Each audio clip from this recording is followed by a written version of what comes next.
We begin with breaking news this noon hour. A pedestrian has been struck and killed in Scarborough. Good afternoon. Toronto police say a woman died at the scene. It happened at Bridley Drive and Brimwood Boulevard near McCowan and Finch. The CTV News shopper is over the area this hour. There's a live shot. Police say the collision occurred shortly after 9 a.m. and the vehicle involved did stay on the scene. The vehicle can be seen pulled up over a curb, not far from a crosswalk. Investigators appear to be focusing on the area of the crosswalk.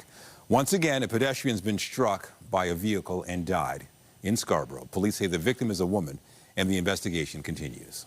To City Hall now in a debate over Toronto's response to the U.S. tariff threat. And at Council today, I am seeking approval to shift away from American companies or contracts of any size and seek local Canadian companies for city contracts. Mayor Olivia Chow is looking for the go-ahead to buy Canadian only when it comes to big contracts with the city. As part of the proposal, city staff would be asked to steer clear of American companies when taking ride shares or making everyday purchases. And the major part of the city's tariff response is also up for debate at council. CTV City Hall reporter Natalie Johnson joins us now live with more. Natalie. Hi, Nathan. Well, Toronto's economy facilitates about $123 billion worth of trade with the U.S.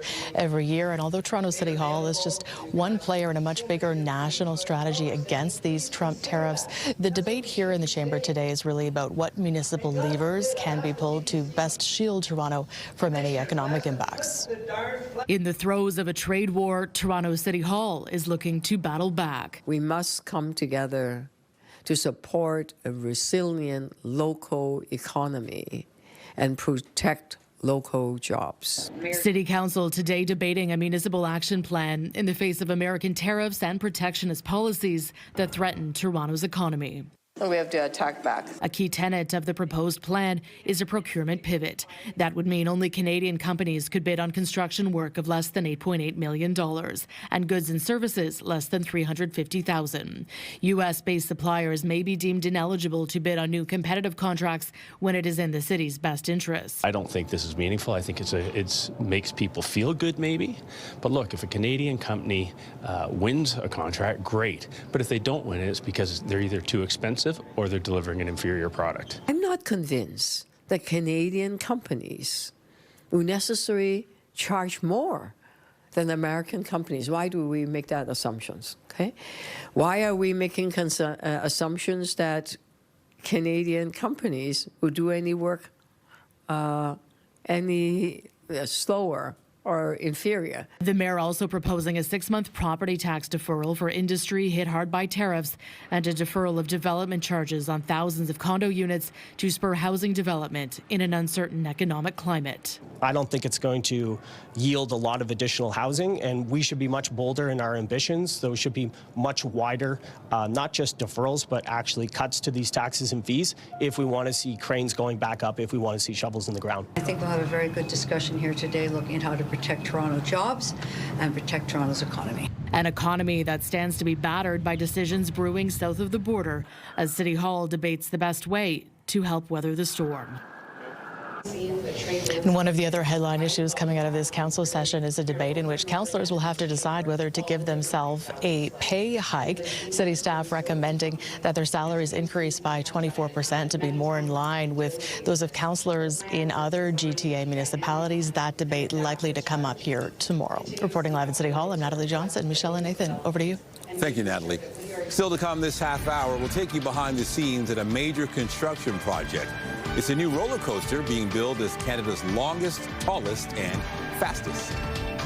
But first, we take a live look at the city this afternoon as we turn our attention to the weather. Definitely some clouds, but depending on where you are, you could see some sunshine. Not much in the way of warmth. Let's bring in Lindsay Morrison for a look at the current conditions. You know, it is March, but tomorrow is looking pretty good. It is looking fantastic, Michelle. Best day of the week, in my opinion, so we can all look forward to that as we take a look at this. Still some flurry activity around southern Ontario, too, so depending on where you're joining us from, you could have clouds, sun, or flurries. And there's been some of that activity around the downtown core of Toronto, in and around Kleinburg, north toward the Alliston area. I know you've had some snow this morning. We'll talk a little bit about the winds as well. They've been coming out of the northwest today as opposed to the west. So there's also been a little bit of lake enhancement, lake effect snow, especially around the London area. We could experience gusts of around 40 kilometers per hour this afternoon, and that's going to keep us on the cool side. We're at 0 degrees right now in Toronto, below freezing in places like Goderich, Barrie, and Owen Sound. We'll make it to about 3 degrees today if we're lucky. That is well below seasonal, but tomorrow is a double-digit day with loads of sunshine. We'll talk all about that and the active weather expected for the weekend that's coming up. For now, Nathan, over to you. Thank you, Lindsay.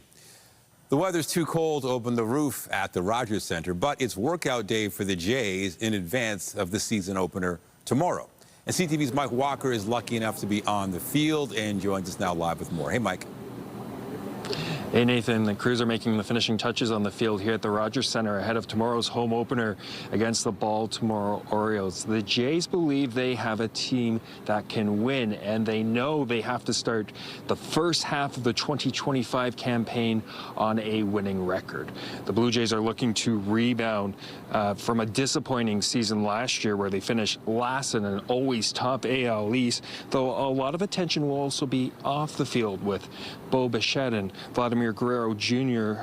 In the final years of their contracts. And as we know, so far the Jays and Vladdy haven't been able to agree on an extension. Now, the Jays did acquire some notable free agents, including future Hall of Famer and 3-time Cy Young winner pitcher Max Scherzer. He will be added to the starting rotation. Also, there are in total 8 new Blue Jays this season. That also includes Anthony Santander, who the Jays hope will be another strong bat in their lineup. He belted 44 home runs last season with the Orioles. And in the bullpen, new closer Jeff Hoffman, originally a Jays first-round pick back in 2014. Hoffman is coming off a dominant season with the Phillies. Now, the club also just finalized a $58 million contract extension with catcher Alejandro Kirk, who we just heard from a few moments ago, along with pitcher Jose Barrios, who will be making his 3rd opening day start for the Jays. Here's more. Yo quiero venir aquí a ganar todos los años. It feels pretty good I feel very, very excited about the contract, but my main goal for now is just to win. That's my mentality. Try to be in the playoffs every year, but it's win from now on. Right now, I think we are in a good position. The way we work and play in this spring, I saw us like a team, if we're working and make adjustment day by day. Obviously, last year was a tough year, but we have a lot of situations like, injuries, hurt. Also, people don't have the year they wanted, but that's baseball. That's part of the game. Now, later this afternoon, the players will be taking to the field for some batting practice, and we'll also have an opportunity to hear from Jays GM Ross Atkins. And no doubt there will be a lot of questions about contract talks, especially with Vladdy. Reporting live inside the Rogers Center, I'm Mike Walker. Nathan and Michelle, back to you. Thank you, Mike. Now to the federal election campaign, and there are new promises from the leaders today, some of them looking for votes in Quebec, others here in Ontario. Liberal leader Mark Carney was in Windsor this morning promising a $2 billion fund for the auto sector. It will fortify the entire Canadian auto supply chain, from raw materials to finished vehicles, because we're not just protecting the present, we're looking to build the future. We're creating new jobs. Under our plan, we will build an all-in Canada network for auto manufacturing components. Carney says the fund would seek to improve competitiveness in the auto sector. He insists it would also protect manufacturing jobs and help workers improve their skills. Elsewhere, NDP leader Jagmeet Singh was in Hamilton this morning announcing what he called a middle-class tax cut. For the first $19,500 that someone earns, no tax on that. We want to make sure zero on that. And to give some people some more relief that way. So for the first $19,500 that people earn, zero tax. And that'll give people a savings. We want to take the GST permanently off of your monthly bills that are essential. So that would be your internet, your cell phone, your home heating, and take it off of daily necessities like grab-and-go groceries, so like a rotisserie chicken at the grocery store, and children's clothing. Singh is also promising to double the disability benefit and increase the monthly guaranteed income supplement, which he says will help a lot of Canadian seniors. Conservative leader Pierre Poilievre and his family were also in Hamilton this morning, where they boarded the Tories' new campaign plane. They traveled to Montmagny, Quebec, where Poilievre will be speaking shortly. He's also making an announcement regarding older Canadians. The Conservatives are promising to allow working seniors to earn up to $34,000 tax-free, an increase of $10,000. They're also pledging to raise the age for using RRSPs by 2 years, so seniors can keep growing their savings until age 73. Poilievre is also promising to keep the retirement age at 65 for old age security, the guaranteed income supplement, and the Canada Pension Plan. And CTV's Scott Hurst is following the latest developments and joins us now live with more. Scott, affordability has been front and center this morning on the campaign trail. What are the party leaders promising to voters? Good afternoon, Nathan. Two of the main themes of this entire election campaign that voters are concerned about: affordability and, of course, the threat of Donald Trump tariffs. And the main party leaders really focused on that on day 4. Let's begin with Jagmeet Singh of the NDP speaking in Hamilton, focusing on affordability for the middle class, specifically by providing some GST relief, and that is a promise from the NDP. GST relief on items like grocery store meals, diapers and strollers, as well as monthly bills for cell phones and internet and heating bills, doubling the Canada Disability Benefit and raising the guaranteed income supplement for those 65 and older. Now, NDP leader Jagmeet Singh is saying through this campaign, don't forget about him or the NDP, even though polling is showing this is really turning into a two-party race between the Liberals and Conservatives.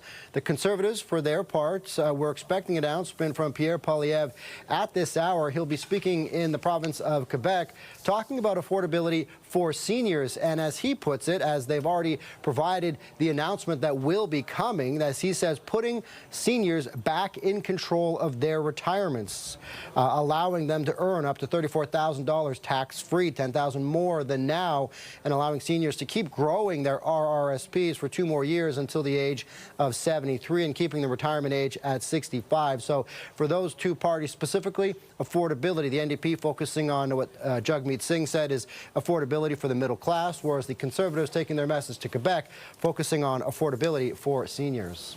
And Scott, the Liberals also announced that they're focusing on industries threatened by U.S. tariffs. What are they saying?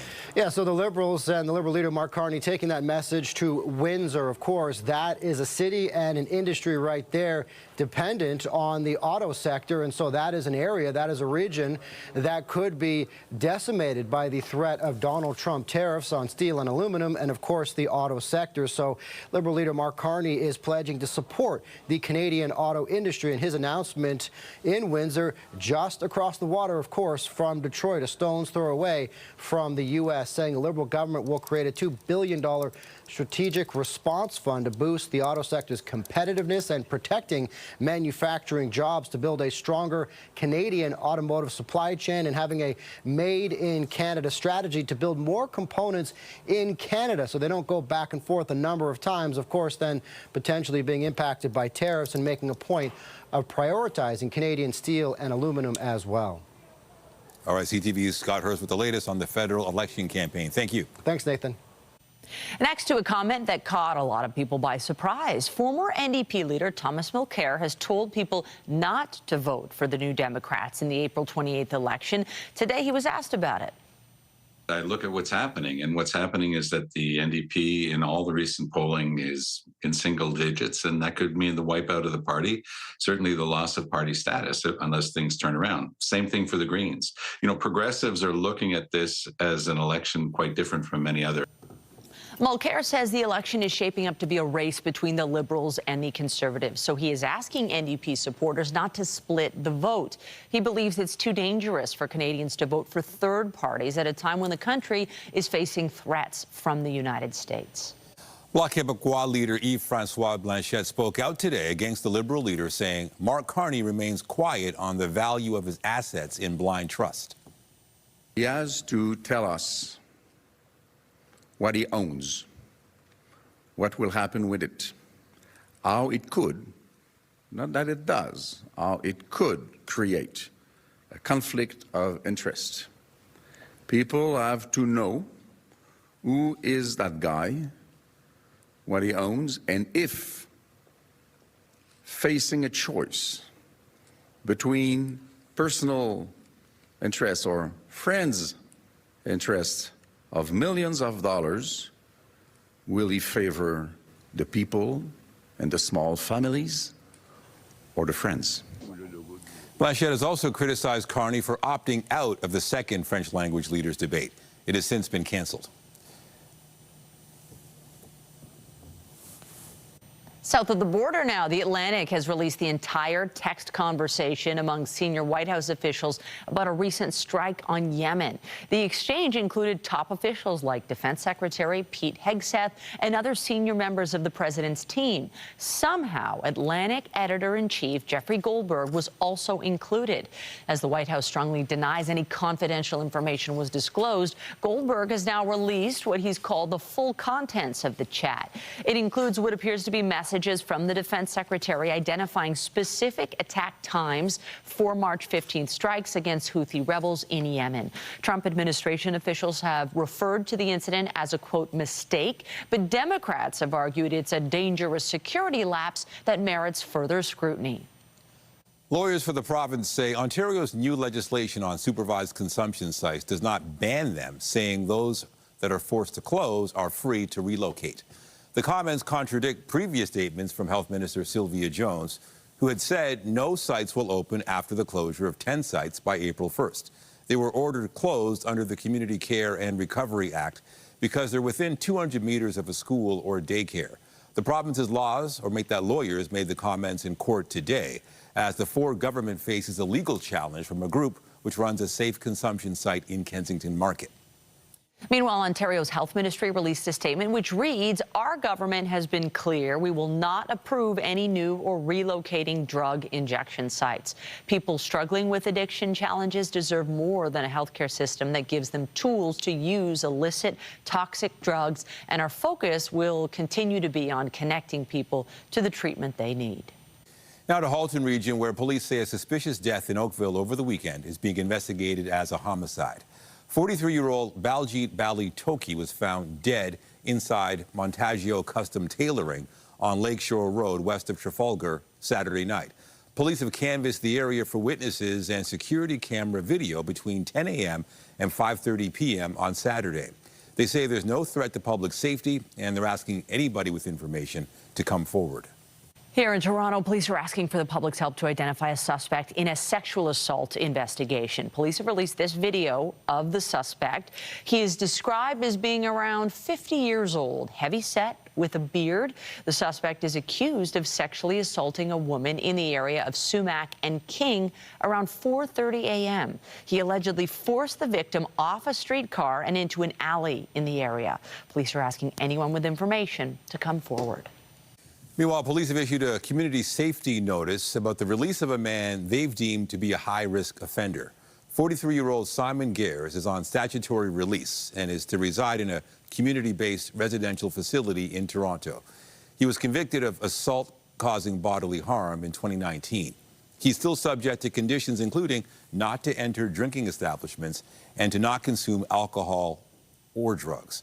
Police say they're notifying the public about Gare's release because of his demonstrated risk to the community, including children. While many Canadians struggle to afford a primary residence, a new report indicates the price of vacation homes in this country is expected to rise.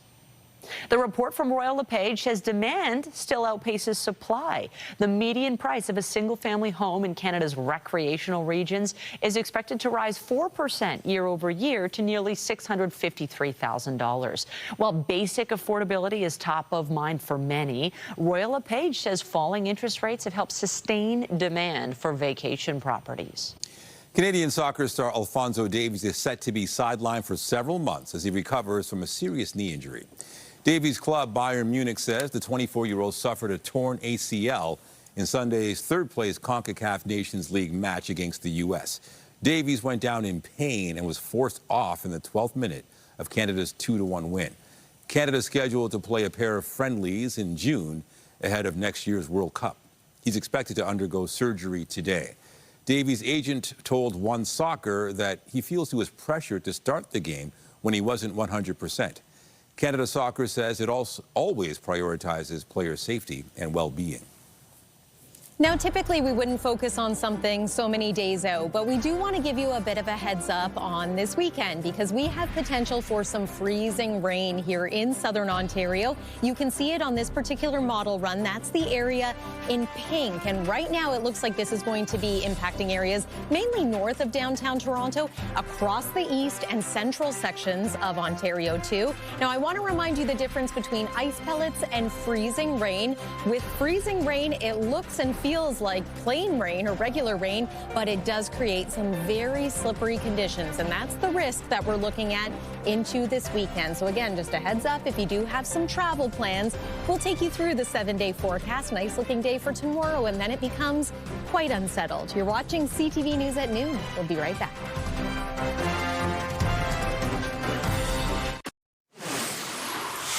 Toronto police are now providing an update on the death of a pedestrian in Scarborough this morning. This is Duty Inspector Brian Maslowski speaking to reporters. Let's listen to hear the update. Good afternoon. My name is Brian Maslowski. I'm a duty senior officer with the Toronto Police Service, here to give you an update on the collision investigation behind me.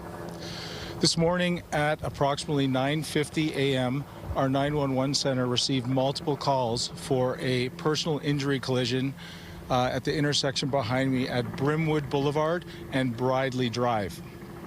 When officers arrived, they learned that a 15-year-old female pedestrian had been struck by a black Honda. Our emergency services, paramedics attended on scene, and despite best efforts, the pedestrian was pronounced. Our officers are currently on scene. Traffic investigation is leading the investigation. If anyone happened to be in the neighborhood at Brimwood Boulevard and Bridley Drive, please contact 416-808-1900. We're looking for witnesses, dash cam video, or any other type of evidence. As you see, our traffic reconstructionists are on scene. They are gathering evidence and speaking to witnesses. I'd also like to say at this time, our heart goes out to the family of the victim and our condolences. I'll be able to take a few questions.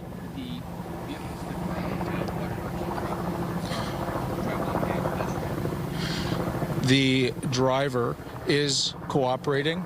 As you see, Brimwood is not necessarily directly east-west, but the black Honda was traveling approximately easterly in an easterly direction on Brimwood, and they were making a left-hand turn onto Bridley Drive. That's what we know right now. And as I mentioned, the driver did remain on scene and is cooperating with the investigation.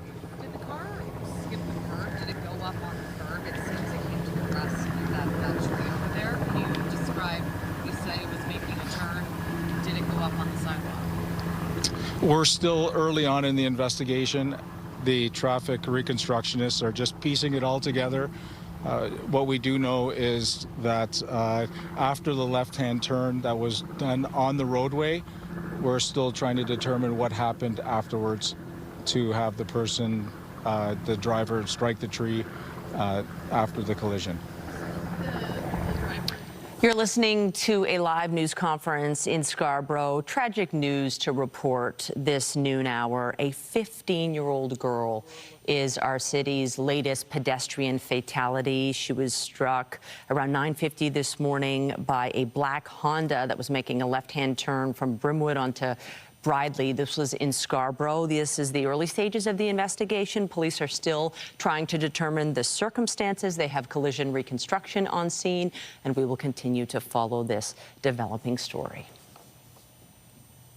All right, we're switching gears, talking about the forecast, and today's a little chilly this morning, but at least we can say tomorrow's going to be a bit better. We're definitely looking for brighter days ahead because it is spring, but it has been cold, and then you've got the wind you were talking about earlier and the potential for flurries. So winter's still in the mix. Winter's still very much in the mix. You could say it has a grip on us this week because even though tomorrow is going to be quite lovely weather-wise, this weekend brings us not only some active weather, but potentially some significant ice accretion, which can be quite dangerous if you do have travel plans, which many people do on the weekends. So we'll take you through what it's looking like could play out right now. This is still a couple of days away, but yes, we will look forward to tomorrow ahead of that. Weather is brought to you by the Pressler Law Firm Injury Lawyers. You don't pay unless they win. Once again, it has been a mostly cloudy start to the day today. Now midday, we are enjoying some sun in some areas, but we've also had quite a bit of flurry activity on and off,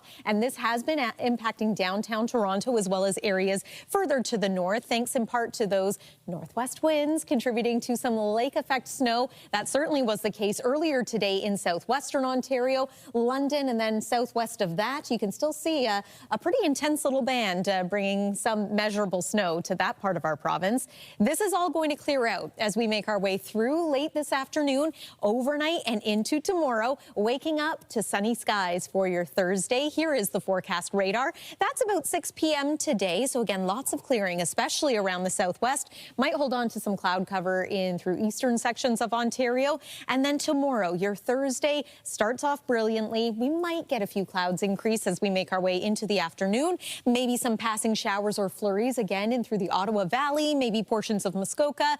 And then Friday begins dry with some cloud, but then here's what happens as we make our way into Friday night. So this is just a snapshot of the low pressure system that's expected to swing on through. This is going to be very temperature dependent. So right now it looks like it could be warm enough right along the lakeshore, downtown Toronto, in through Mississauga, Halton region, and through parts of Durham. This might just be a rain event, but anywhere north of Toronto and surrounding areas, we could be in for a prolonged period of freezing rain where that ice starts to build up and again makes conditions quite slippery. And that's not just Friday night.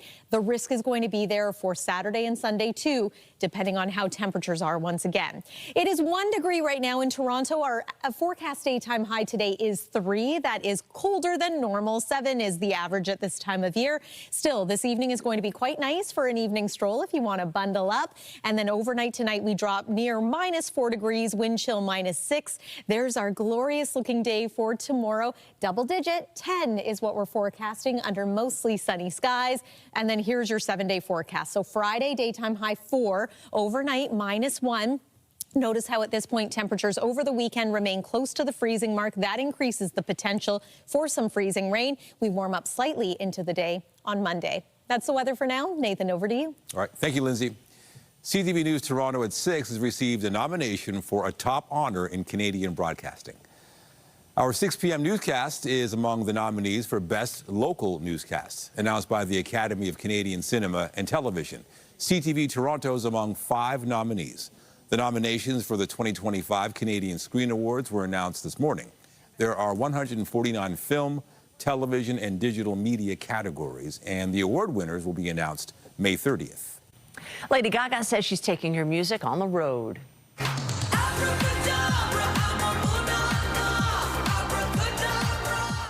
This month, the Grammy Award winner released her latest studio album, Mayhem. She was already scheduled to play Coachella Music Festival and a number of other shows around the globe this spring, but Gaga says the incredible response to her album inspired her to plan the Mayhem Ball Global Tour. It'll take over Scotiabank Arena September 11th and 12th. This was the perfect way for us to kick off this next chapter of our journey. We're so grateful to each and every person that showed up. And the Jonas Brothers are sharing more details about their upcoming 20th anniversary tour. After holding a JonasCon event in their home state of New Jersey this week, the band says they'll bring the fan experiences to 10 cities this summer. It's billed as including karaoke and trivia events, as well as merch trades and themed takeovers of local businesses. JonasCon will take place before shows on the Living the Dream tour, which plays Rogers Centre August 21st. The University of Toronto has named its next president. The university's governing council has chosen Melanie Wooden to take on the role. Wooden is a professor in the school's Department of Cells and Systems Biology and Dean of the Faculty of Arts and Science. She's also president of the Canadian Association for Neuroscience. Wooden will be the 17th person to serve as U of T president and the first woman. She'll officially take over from outgoing president Merrick Gertler July 1st. Still to come on CTV News at noon, a warning from police when it comes to buying and selling goods online. We'll have that story after the break.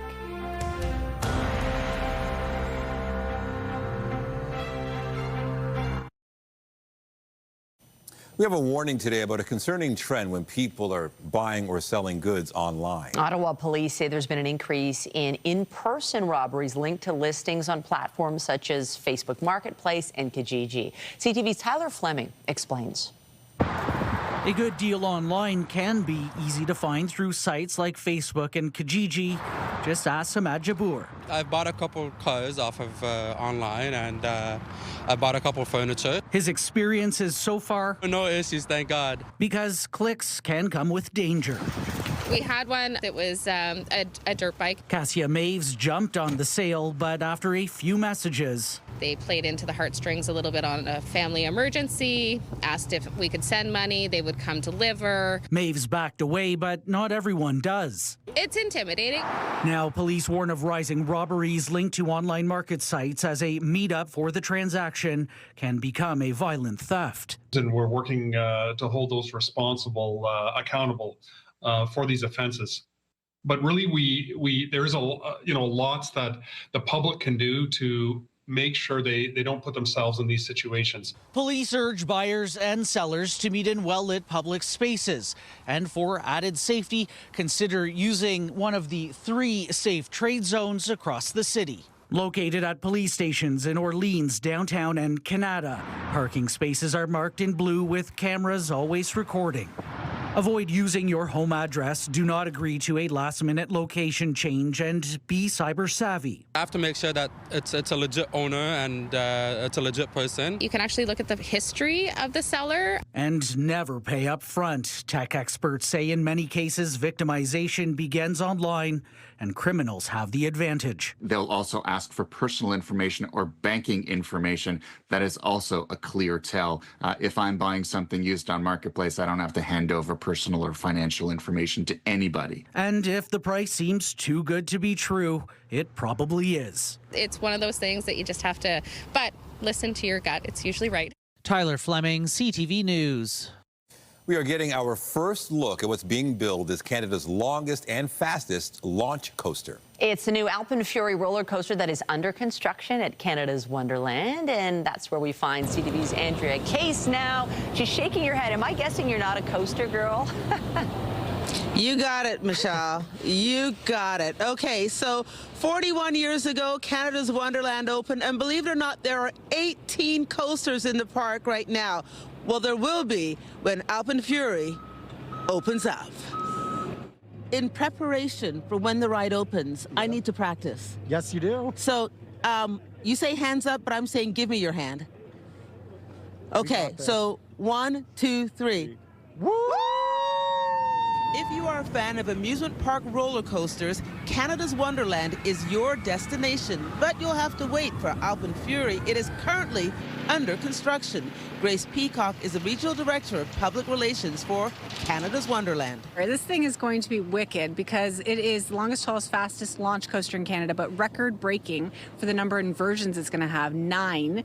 You won't have a launch coaster anywhere in the world that's got 9 coasters or 9 inversions, but this unique experience is going to take you into Wonder Mountain and then launch you straight vertical 50 meters into the sky before gravity's going to take you racing through all those inversions. So it's going to be a wild ride and nothing anybody's ever had before. Okay, Syria, I'm not thrilled about this, but Syria Kadam is an engineer who takes summers off and works at the park operating rides. I've been coming here for 15 years, and it's just the vibe, it's the people, it's the adrenaline of the rides. I absolutely love everything about it.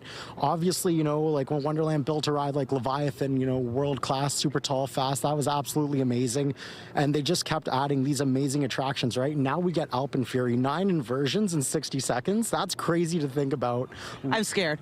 If you have the guts and the stomach for a roller coaster, Canada's Wonderland has a lot to offer. The park opens May 8th, but AlpenFury won't be available until later this spring. So you have lots of time to practice your scream. Yeah, I've got that down. Okay, so for those who don't want to take the ride, you're called purse holders, and I'm happy with that. Maybe I'll give it a try when it opens. I'll have to find Syria, and we'll come back and be reunited. Okay, so the park, of course, is going to be opening in a little while. For those who really want to go on this ride, they have early ride passes, so if you have the pass, you can come in early and get on that ride. So make your plans now, and maybe I'll see you here. Reporting from Canada's Wonderland, I'm Andrea Case, Michelle Nathan. Send it back to you. Thanks, Andrea. Give me that purse. Well, the Maple Leafs pulled off a convincing win against the Philadelphia Flyers last night. Tavares plays that back for Nylander. Shoots, scores!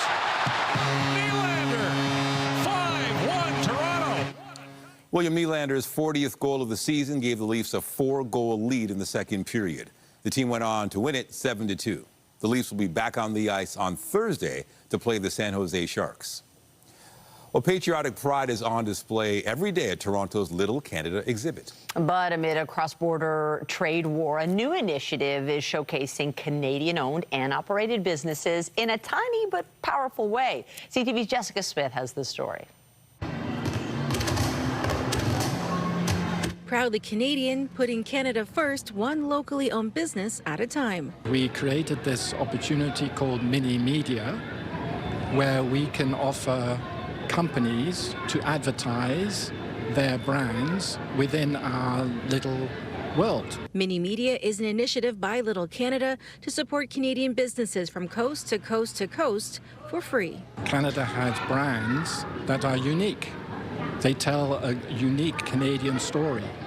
And this gives the opportunity not only to advertise, but also to tell that story. Everything from scenery, from multiculturalism, it's just beautiful. It's wonderful here.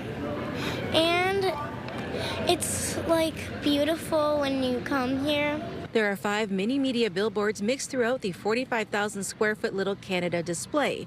Each month, a different proudly Canadian business will be featured. These billboards, these video screens, they're even vehicles. We have vehicles that run on our world with Canadian brands represented. This month, it's a small business, North Halton's Reserve, a family business that makes small batch maple syrup from Georgetown, Ontario. The Mini Media campaign will remain ongoing and free to Canadian businesses big and small. And if you want to participate, you can visit little-canada.ca. Jessica Smith, CTV News, Toronto. Get Toronto's top stories, breaking news alerts, and watch live. Download the CTV News app. In health news, a unique way to help people left with permanent scarring and the ongoing reminder of surgical procedures. A company began creating temporary tattoos to mask mastectomy and C-section scars. And as CTV's health reporter Pauline Chan tells us, they're now finding a new clientele. So it's water with a cloth or something. Yeah, just a wet washcloth. You may have seen children applying temporary tattoos this way for fun. But for people who have large scars due to mastectomies or cesarean sections, the need to mask those scars can be even more important. I have this scar across my tummy, and I've often thought about getting a tattoo, but I didn't like the idea of the permanency, and I didn't like the idea of the pain. And if you've ever had a scar, you'll know it's kind of numb and it's kind of sensitive. 10 years ago, Denise O'Connell developed a line of specially shaped temporary tattoos to mask abdominal scars. And it wasn't long before breast cancer survivors and previvors found our product, because I didn't realize this, but breast reconstructions often take tissue from the tummy to build a breast. The company, Tuck Tats, has sold products around the world as far as the Middle East and Australia.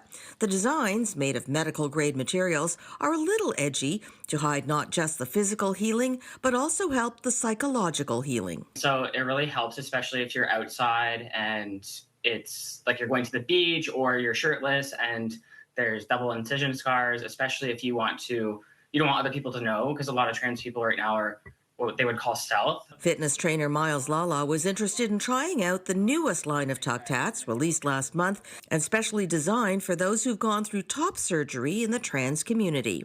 While he had keyhole surgery done, meaning he had no long incisions or scars, he understands the appeal of tattoos, both permanent and temporary. My body is art for me, so it's an expression of myself. And I think that a lot of tattoos for me have a lot of meaning as well. The tattoos last up to a week, depending on your body chemistry. You can find out more at tucktats.com. Pauline Chan, CTV News. When it comes to a federal election, speaking with voters is a good way to get a sense of what really matters when it comes to the issues. In Hamilton, the campaign was the talk of the donut shop during a recent visit. CTV's John Vinavalley-Rao was there. While Hamilton is home to major steel producers, historically shaping its economy and skyline, it's also billed as the city of waterfalls and a hotspot for young families fleeing Toronto for more affordable housing.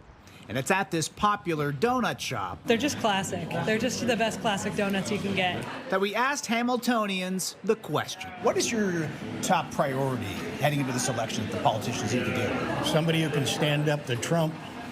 Definitely. Make sure we stay Canada and not become one of the 51st state. The tariff and border crisis, for sure.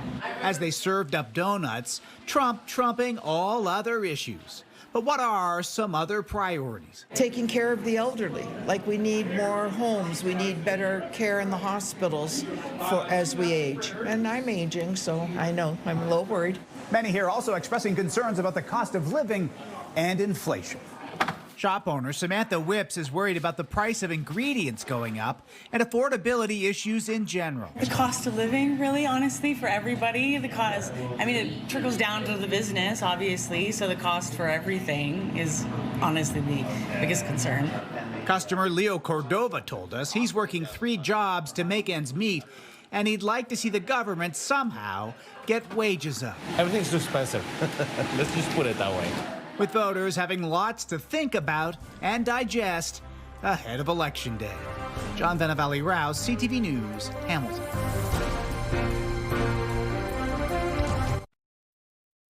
Independent booksellers say they are caught in the middle of the Canada-U.S. trade war, and they're warning of disaster. In an unprecedented move, books are included in Canada's counter tariffs on American goods.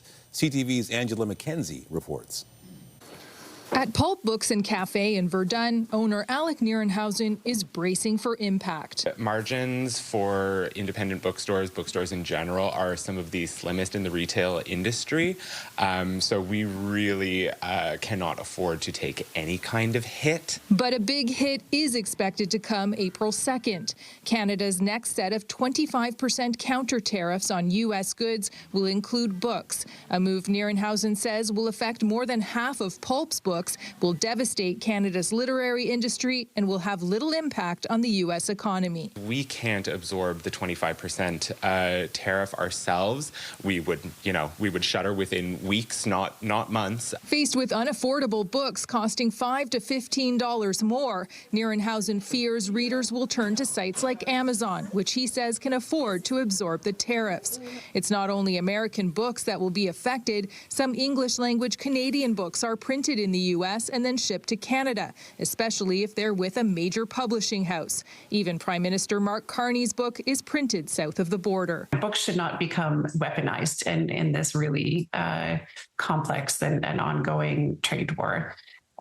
It would be unprecedented. The head of the Association of English Language Publishers of Quebec says cultural products, including books, have been exempt from tariffs in the past. The fear is the U.S. could respond in kind by taxing books coming from Canada, a huge blow to Canadian authors and publishers who rely heavily on sales in the U.S. We do not want our great Canadian books going to the States to have any, disincentive to be purchased by American bookstores or libraries. In the meantime, independent bookstores across the country have been calling on readers to write to their MP. We have to rally the troops. We have to start making some noise. Hoping to have books removed from the tariff list in their fight for a happier ending. Angela McKenzie, CTV News. Have you ever been in an office lottery pool? Well, imagine actually winning and winning big. It happened to a group of coworkers from here in the GTA. Three, 2, 1. $60 million, Lotto Box jackpot. Growing up, I think there is a perception of Lunar New Year's is always start of something new. So almost a week before Lunar New Year actually started, I was buying creamer for the office. I said, okay, let's grab our ticket here. And who would have known? Thank goodness the office needed creamer. The group won that jackpot in a January 21st draw, and there's plenty of cash to go around. Each coworker gets a check for $12 million. And among these new multimillionaires, there are differing plans on what to do with the windfall, from buying a home, a car, doing some traveling, and, hey, retirement. Nice. Get creamer, win lottery. Yes. Nice. We got too much creamer in the fridge here at work. Darn. Weather-wise, let's get you caught up. And we're going to warm up. We just have to get through today. Yes, and we have to get through tonight. It is going to be quite chilly through these overnight hours tonight. -4, wind chill -8. There's tomorrow, though. Forecast high 10 degrees. Lots of sunshine. But one more look at our unsettled forecast Friday through the weekend with that risk of freezing rain. Nathan and Michelle. Thank you, Lindsay. And that is CTV News at noon. Remember, you can get Toronto's breaking news all day long on CP24 and at ctvnewstoronto.ca. For Lindsay Morrison and the whole team here, have a pleasant afternoon. I'm Michelle Dubé. And I'm Ethan Downer. Be sure to join us later for CTV News at 5 and 6. Have a great afternoon.